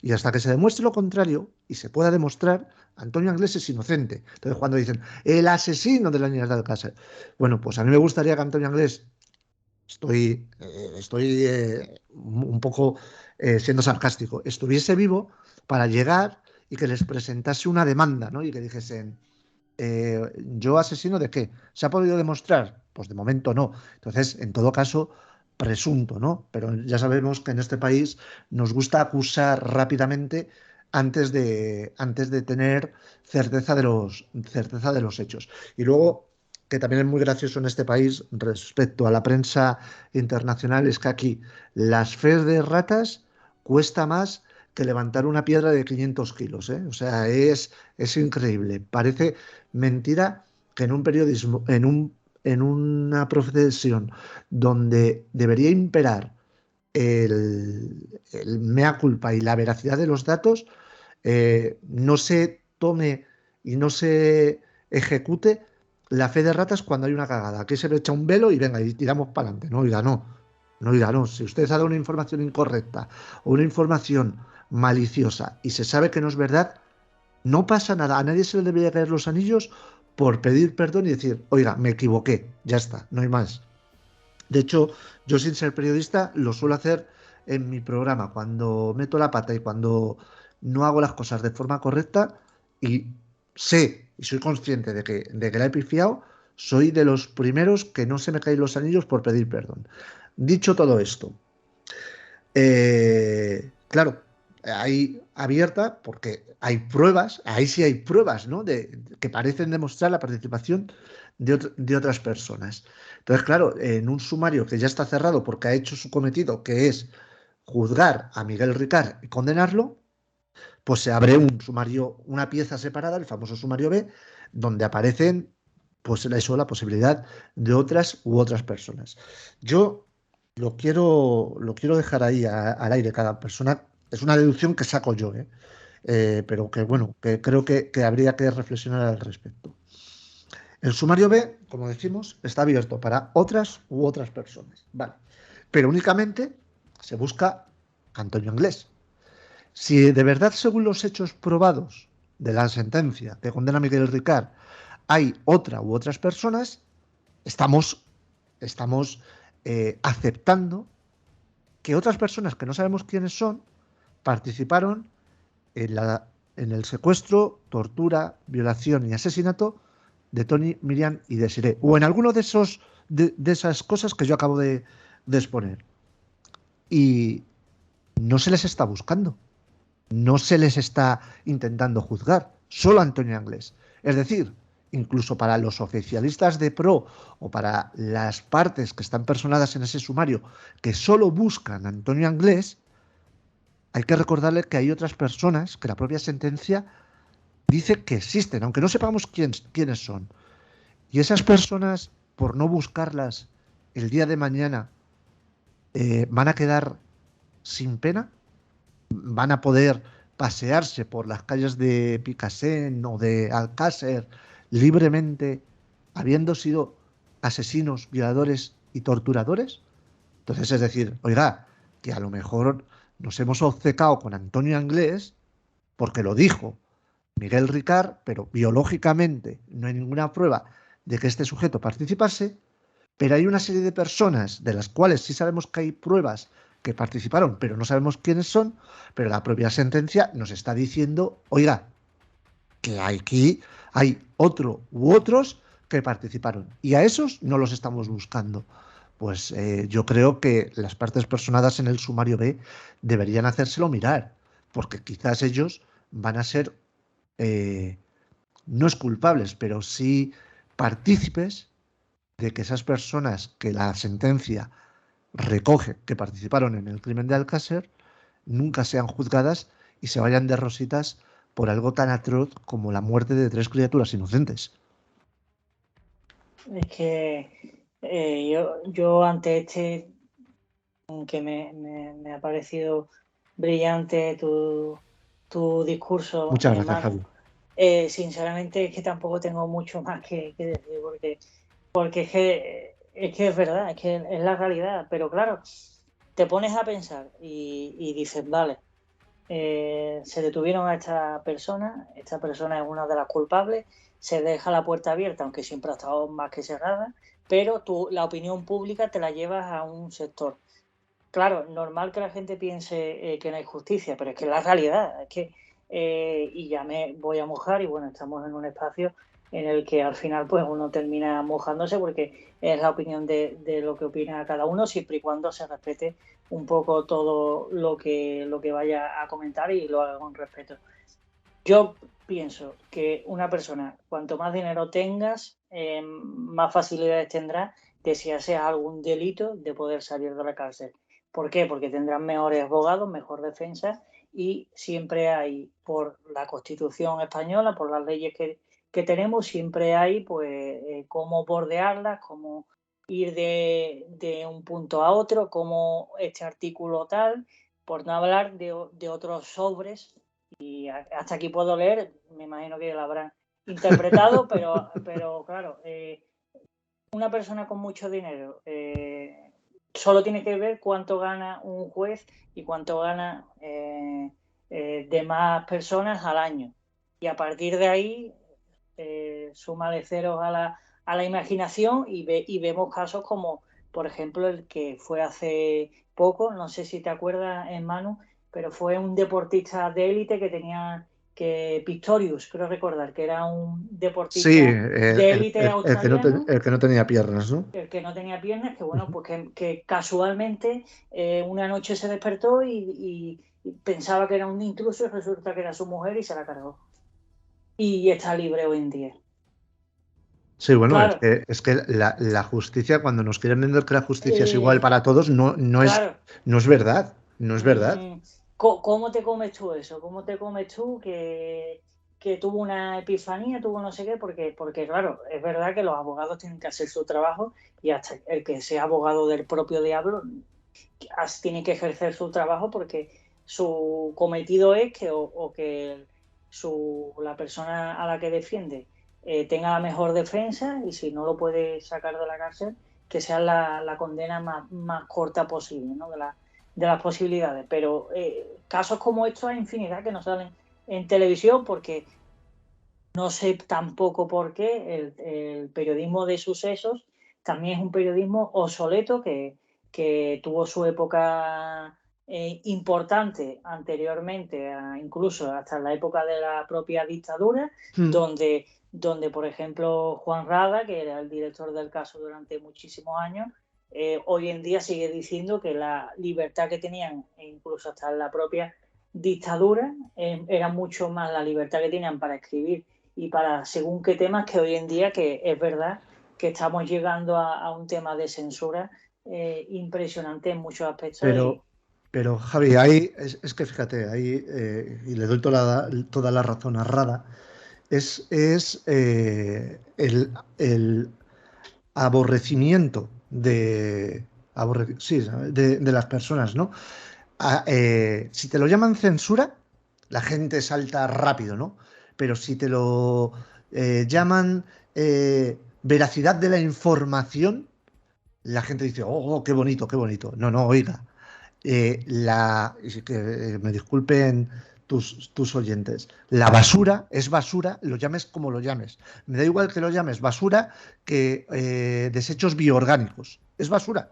No hay más tucía. Es basura. Entonces, ¿qué pasa? Que aquí estamos en una sociedad adormilada y cortoplacista y que se autofelan a sí mismos y que vivimos en un buenismo donde parece que no hay mal, que, claro, todo lo que es incómodo, vamos a quitarlo. No sea que la gente diga, ay, qué mierda de vida vivimos, o qué está pasando. No, oiga, no. Las cosas sin paños calientes.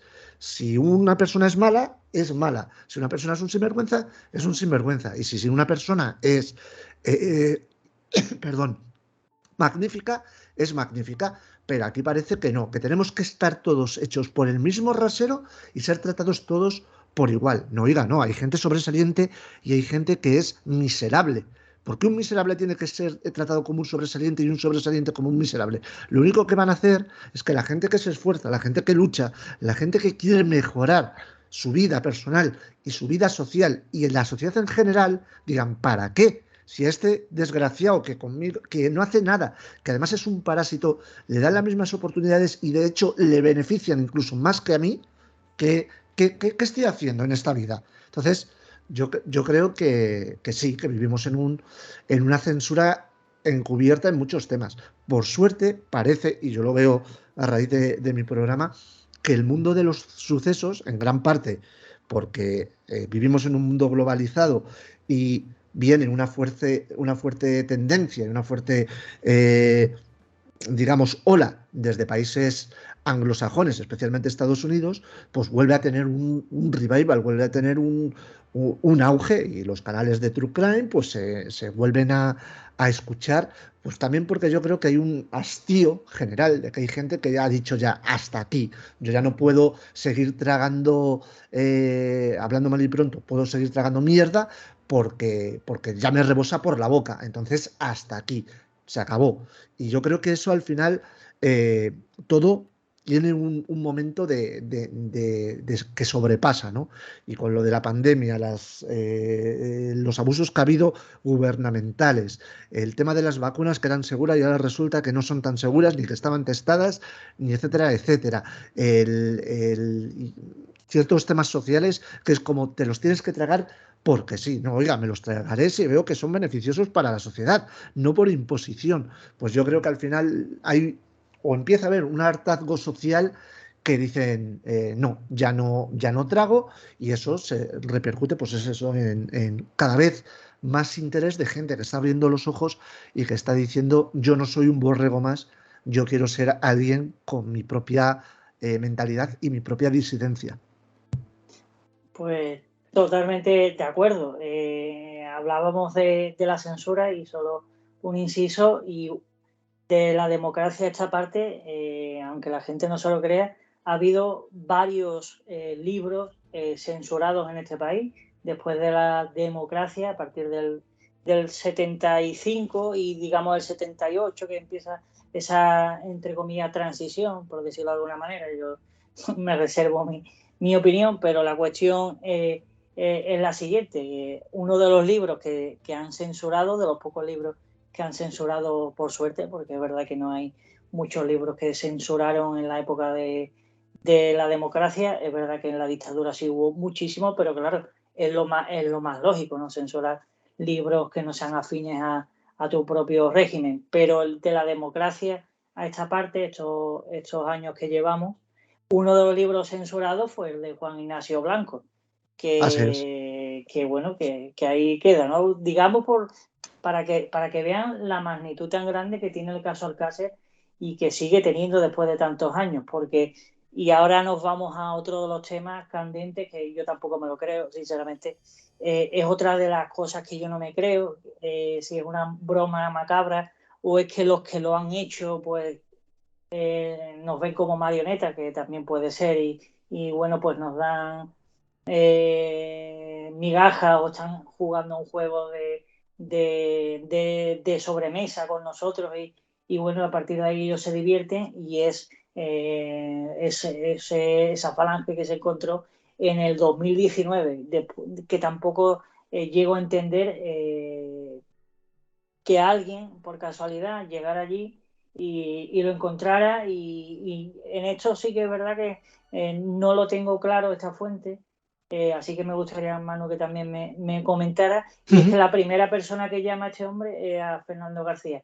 No sé si esto es verdad o porque lo he escuchado en varias personas y me gustaría si tú también esto lo sabes y también que nos hablaras de este contexto y qué opinas de esta nueva revelación de hace unos años. Claro, a ver, la propia explicación del suceso, que de hecho esta persona da dos versiones diferentes de cómo aparecen las falanges, eh, es algo extraño. O sea, a ver, Es que es extraño, es muy extraño. un imposible no es, porque un imposible no es algo que puede suceder. Yo vuelvo a decir, la fosa está mal cribada y es plausible que ciertos huesos que se sabe que no aparecieron estén allí, ¿vale? El Pero sitio donde claro, aparece... Manu, y con perdón con lo que has dicho, es que si cogemos los dados y empezamos a intentar sacar, por ejemplo, el número 5, es que resulta que en el caso Alcácer, ¿cuántos 5 llevamos seguidos sacados? Es Mucho. lo que me refiero, es que la probabilidad es que es impresionante. Todo lo casi menos improbable es lo que sale siempre. Y ya está, sigue, perdona que solo quería apuntar Nada, este dato. no te preocupes. Claro, pues ahí estamos, ¿no? El tema, digamos, llamativo es dónde aparecen. Yo he estado en la fosa, yo creo que habré estado en mi vida, no sé, una veintena de veces. Y obviamente yo no soy una persona con un conocimiento antropológico, arqueológico o médico para poder discernir que entre las piedrecillas que hay por allí hay 4 falanges.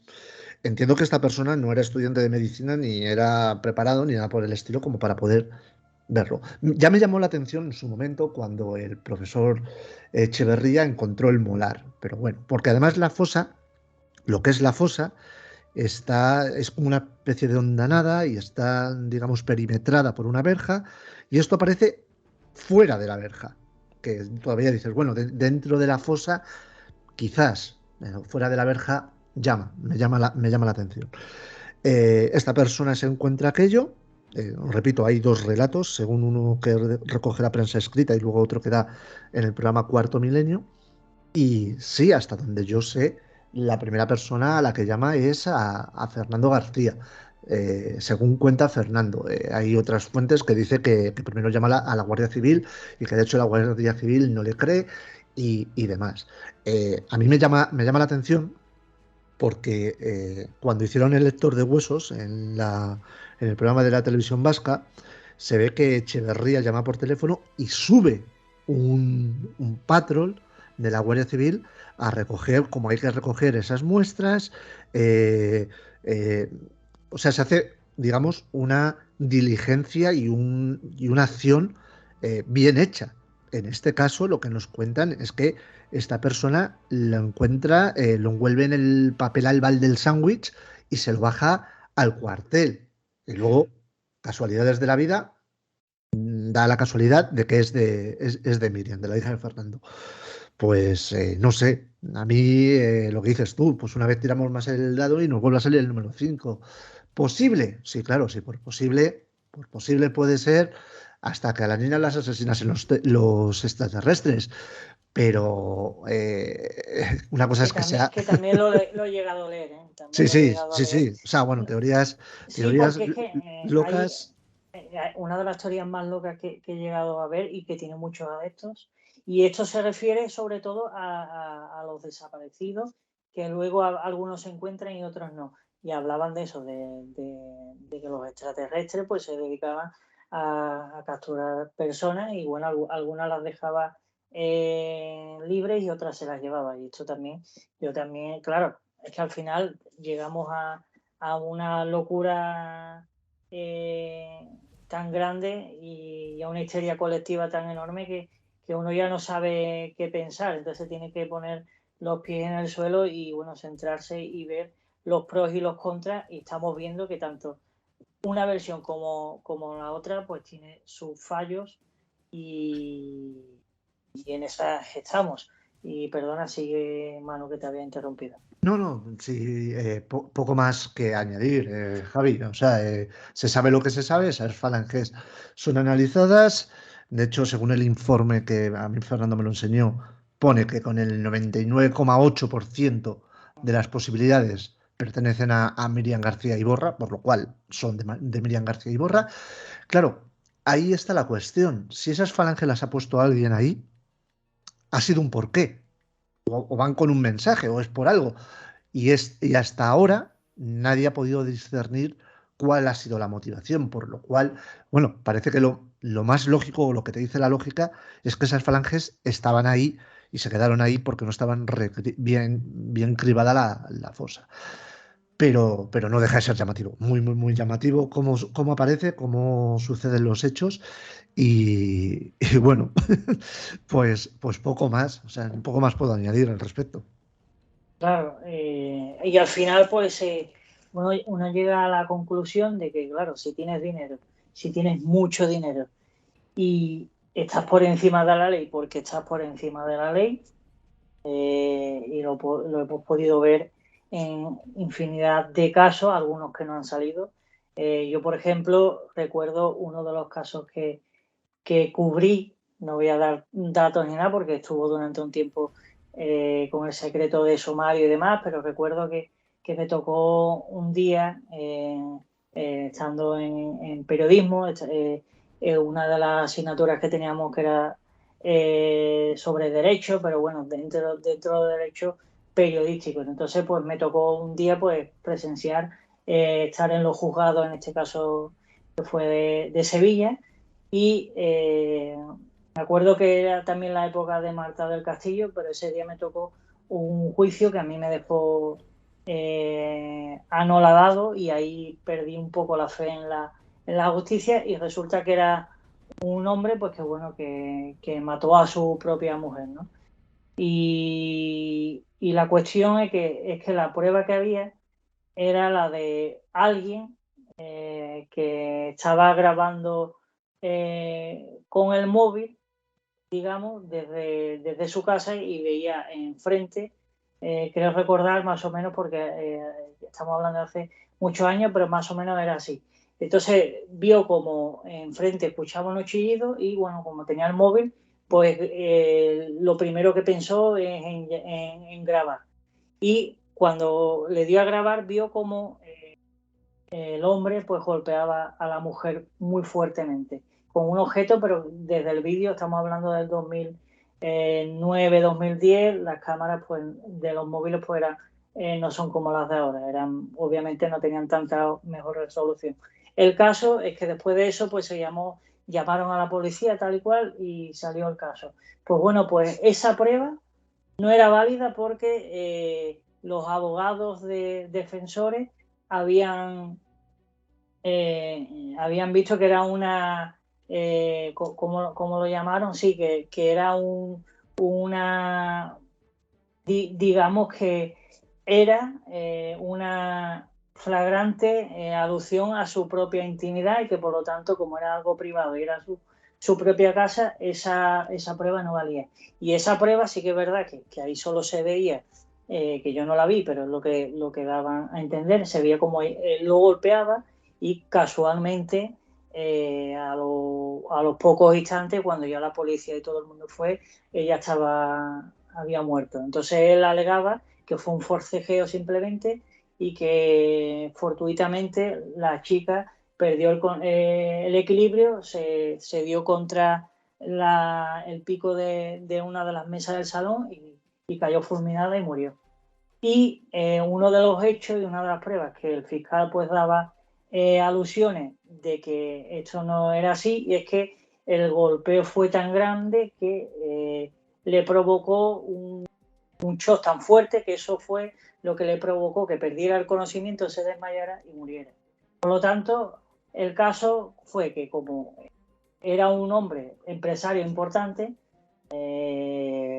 no de los más importantes, pero sí era importante dentro de su sector, pues creo que no llegó al año y poco en la cárcel, y fue una pena que no fue hecha por asesinato, sino que creo que era, no sé exactamente la terminología, perdónenme, pero no de derecho no sé tanto, pero total, que el caso es que este hombre al poco tiempo, porque estuvo muy poco tiempo en la cárcel, salió libre y yo no sé lo que estará haciendo, pero me imagino que estará viviendo bastante bien porque tenía bastante dinero. Y una de las pruebas era esa. Y por cuestiones de que tú no puedes grabar a nadie en su propia casa, pues por esa cuestión, fíjate lo dramático del asunto, por esa cuestión, pues no se aprobó esa prueba.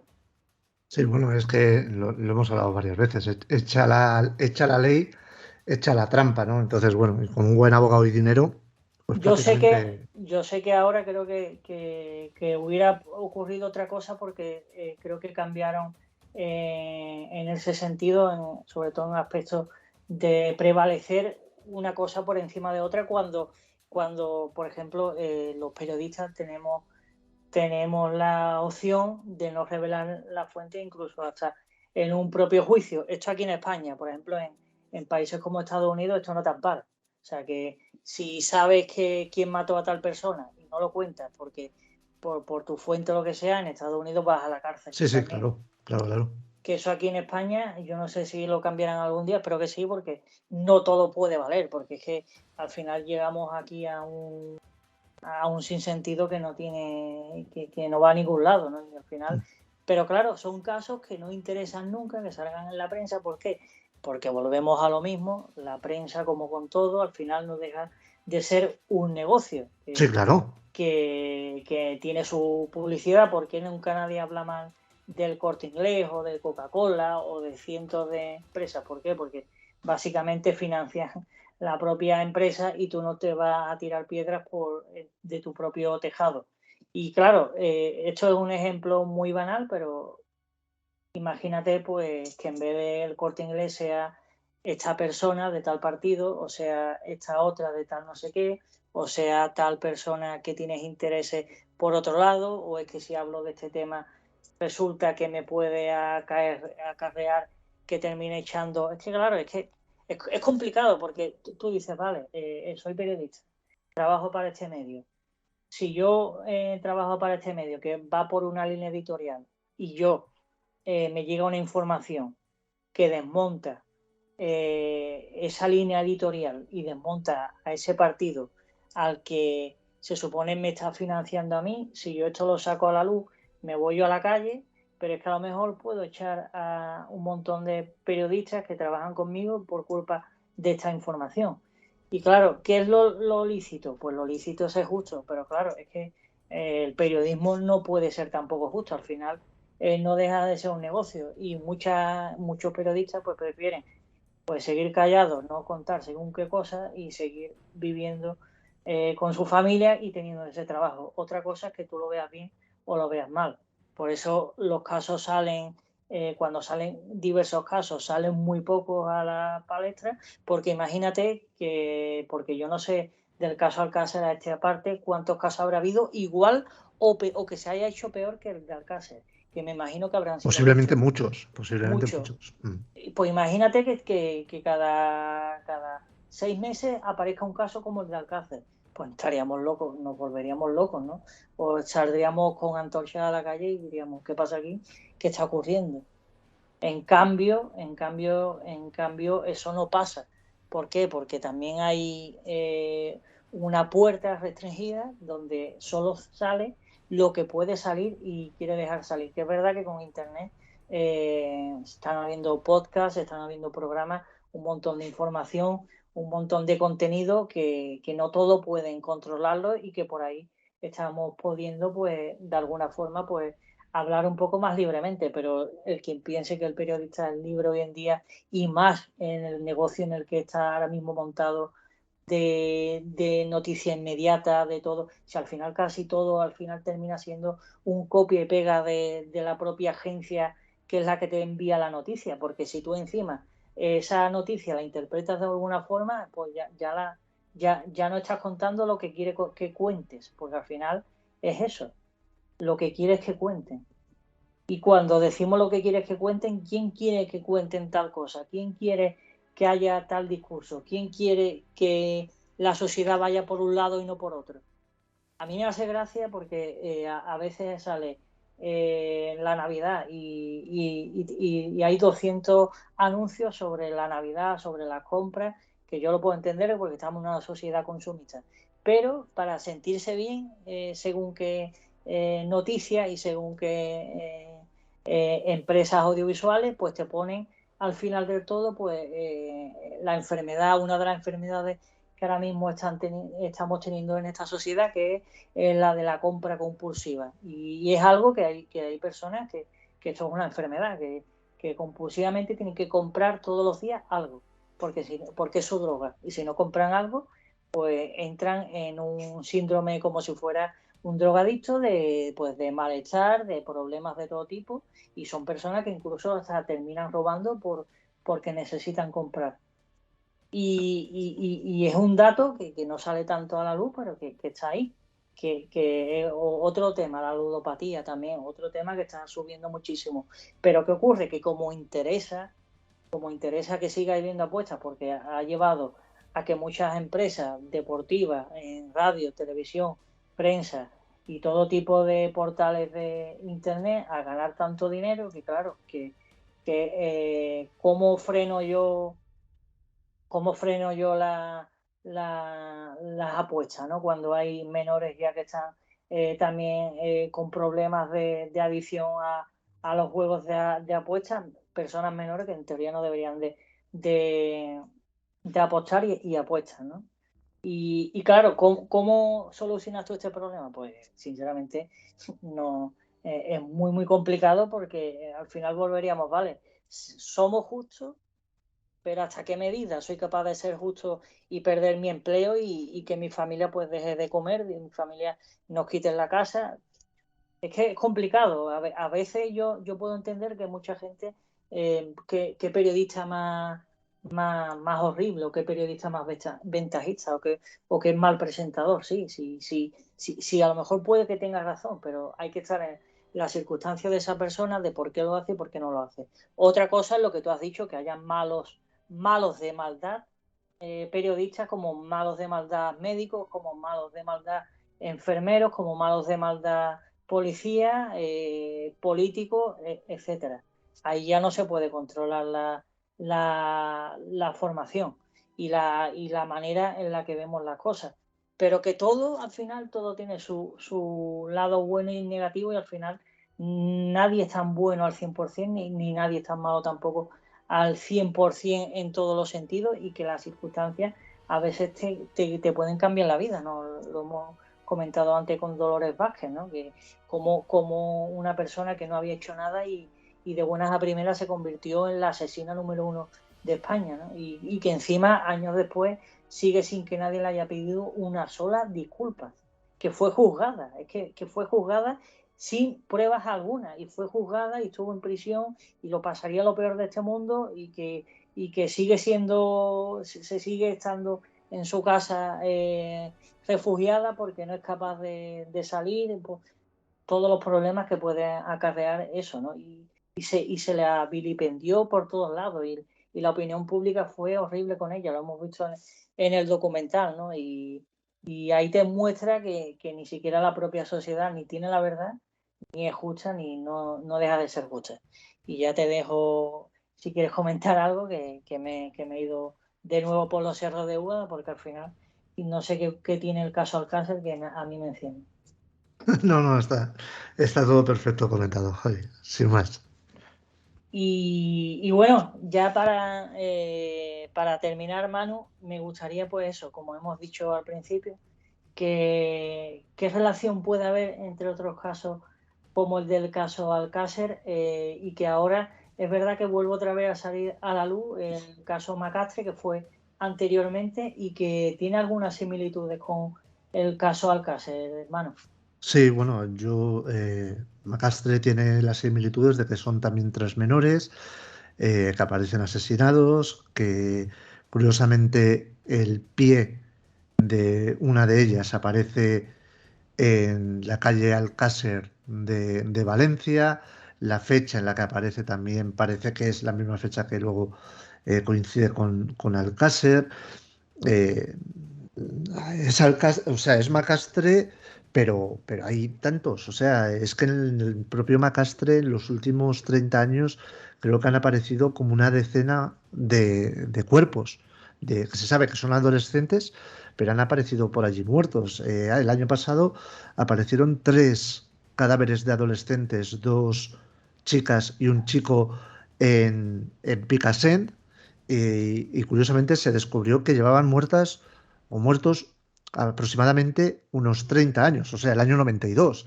Entonces, claro, hay muchísimos casos, hay muchísimas cuerpos que aparecen, pero no tienen o no tuvieron la trascendencia de Alcácer.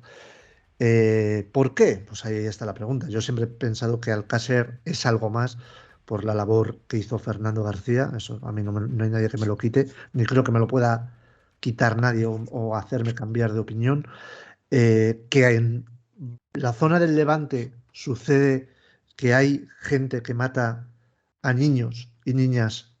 Yo creo que es manifiesto, lo repito, los cuerpos que aparecen de menores durante décadas así lo atestiguan.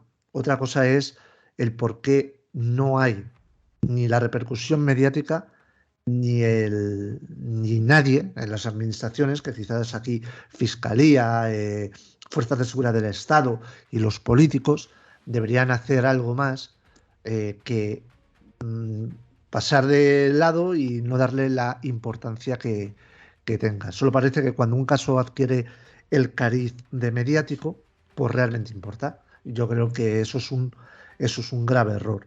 En Valencia pasaban cosas, yo sigo pensando que pasan cosas, y hasta que alguien no plante y pegue un puñetazo encima de la mesa y diga hasta aquí, seguirán pasando cosas.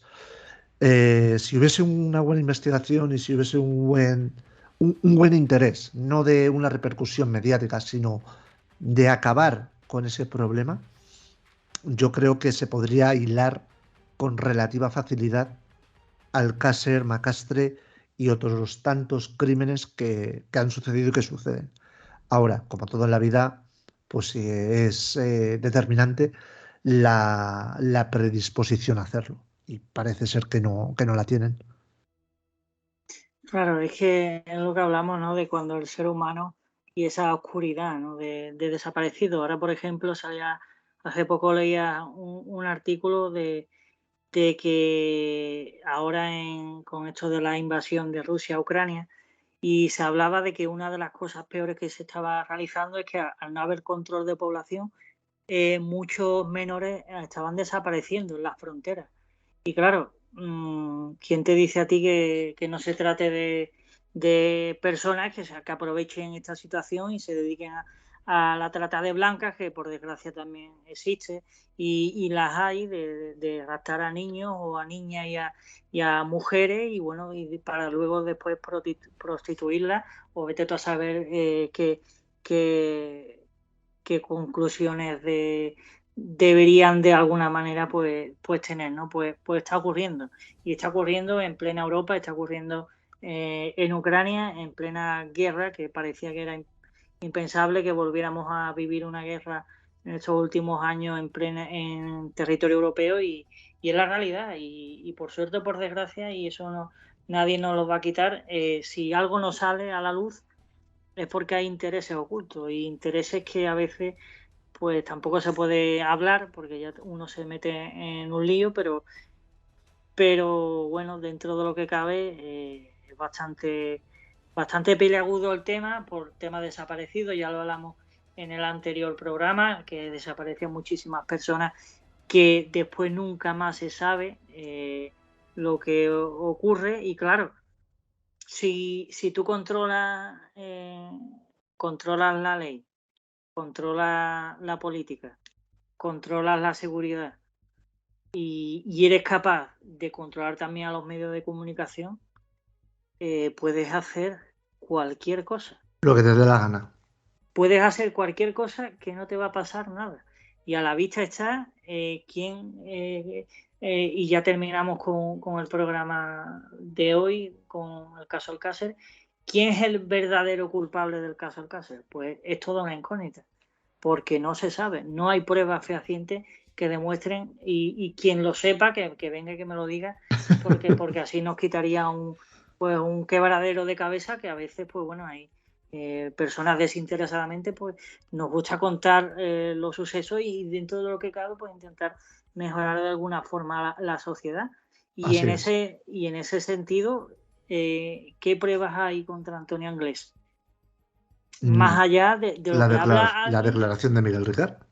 la declaración de Miguel Ricard, que es una persona que nos han dicho por activa y por pasiva que es un mentiroso compulsivo. Entonces, para algunas cosas si no lo creemos con todas las de la ley, y para otras es un mentiroso, o cómo va, o según lo que me convenga, o según lo que es la conclusión que bueno que ya os la dejo a la libre elección de todos los que nos escuchan, y como siempre, gracias Manu, la verdad que creo que ha sido también un programa bastante interesante donde se ha aportado muchísimos datos. Creo que también viene bien refrescar un poco la memoria y que mucha gente que a lo mejor le venga de nuevas, pues bueno, sepa más cosas del caso y de la situación actual, y de bueno, de cómo funciona un poco todo, que también creo que es bastante importante que la gente, como bien has dicho, pues sepa que bueno, que ni todo es blanco ni negro, y que hay muchísimos matices, y que bueno, que hay que abrir los ojos, y que no todo lo que nos cuentan y nos dicen, sin dar pruebas ni aportar absolutamente nada, uno se lo tiene que creer, ni muchísimo menos, porque sobre todo porque yo creo que cuando te explican algo y te dicen porque sí, sinceramente esa explicación, que es verdad que yo me he topado con muchos profesores que te explicaban algo y te lo decían, no, esto es así porque sí, punto, y no había mucha más respuesta, pues la verdad a mí eso nunca me ha entrado en la cabeza. Así que gracias Manu, no sé si quieres comentar alguna cosa antes de finalizar este espacio de Cinema Urban y el Rincón del Disidente. No, Javier, nada, simplemente agradecerte de nuevo tu invitación, ha sido todo un placer. Me alegro que a tus oyentes les guste lo que yo pueda aportar. Reitero, no me considero un experto sobre el caso Alcácer y nada, para lo que quieras y necesites, pues aquí estoy. Pues ahí las palabras de Manu Jiménez del Rincón del Disidente, que yo le agradezco también pues estar colaborando en este espacio sobre el caso Alcácer. Hemos hablado hoy más centrándonos en la versión alternativa. También hemos comentado muchísimos datos interesantes, y así que hasta aquí el programa de hoy. Gracias como siempre por estar un día más con nosotros, y hasta la próxima emisión de Cinema Urban, en este caso hoy con El Rincón del Disidente. Gracias a ti, Javi. Así que hasta la próxima.